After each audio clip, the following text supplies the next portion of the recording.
ఒక రాజకీయ శక్తిగా మనం ఎదుగుతూ ఈ రాష్ట్రంలో అనేక సమస్యల మీద తక్షణమే స్పందిస్తూ ఒక ప్రతిపక్షం అంటే ఎట్లా స్పందించాలో, ఆ ప్రతిపక్షం ప్రజల పక్షాన నిలబడితే ప్రజా సమస్యలు ఎట్లా త్వరితగతిన తీరేటటువంటి అవకాశం ఉంటుందో అడుగడుగున నిరూపిస్తున్నటువంటి టీఆర్ఎస్ పార్టీ శ్రేణులందరికీ కూడా హృదయపూర్వకంగా నేను నమస్కారం తెలియజేస్తాను. కార్మికులు మొత్తం దేశాన్ని కూడా నడిపించేటటువంటి రథచక్రాలు లాంటి వారని నేను బలంగా నమ్ముతా ఉన్నాను. ఒక దేశంలో శ్రమ చేయనటువంటి వ్యక్తుల సంఖ్య తగ్గిపోతే ఆ దేశం యొక్క అభివృద్ధి అనేది కంప్లీట్గా ఆగిపోతుంది.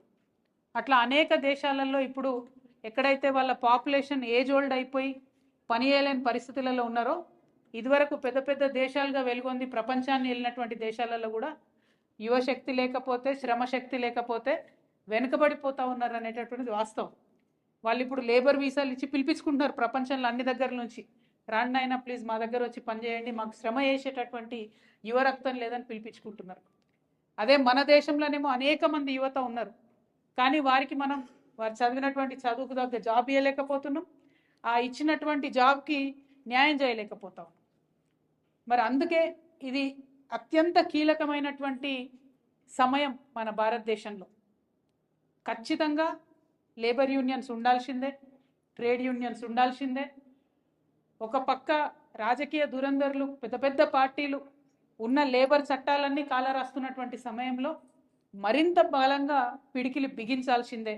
అందులో భాగంగానే తెలంగాణ రక్షణ సేన నుండి ఇవాళ తెలంగాణ రక్షణ ట్రేడ్ యూనియన్ TRTUని మనం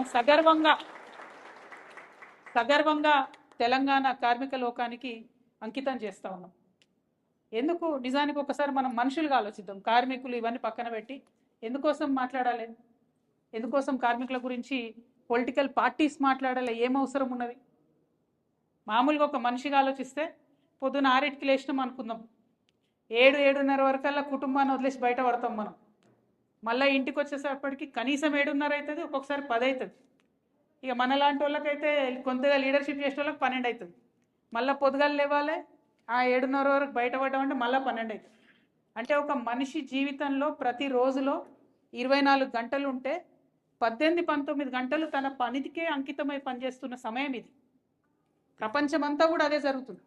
మరి నువ్వు 16 గంటలు, 17 గంటలు, 18 గంటలు పని ప్రదేశంలో ఉన్నప్పుడు ఆ పని ప్రదేశాల్లో మనకు అన్ని రకాల సౌకర్యాలు కావాలి, అన్ని రకాల భద్రత కావాలి, అన్ని రకాల మనకు ప్రొటెక్షన్ కావాలి, సెక్యూరిటీ కావాలి, ఉండేటటువంటి ఆస్కారం ఉండాలి. ఉదాహరణకు ఆడపిల్లలు చాలామంది పనిచేసేటటువంటి ఫ్యాక్టరీలో ఖచ్చితంగా చంటి పిల్లలకు సంబంధించినటువంటి ఏర్పాట్లు అక్కడ ఉండాలి. ఉంటేనే పని కరెక్ట్ చేయగలుగుతారు. ఒక పక్క ఇంటికాడ పిల్లల మీద గుంజుతుంటే ఇక్కడ పని చేయమంటే చేసే పరిస్థితి ఉండదు. కాబట్టి ఎట్లా అయితే ప్రజాస్వామ్యం వర్ధిల్లుతూ ఉంటుందో, ఎట్లా అయితే ప్రజాస్వామ్యం పరిణితి చెందుతూ ఉంటుందో, తన ప్రజల యొక్క హక్కుల్ని కాపాడుకుంటూ తన ప్రజలకు సంతోషంగా పనిచేసుకునేటటువంటి వాతావరణాన్ని కల్పించే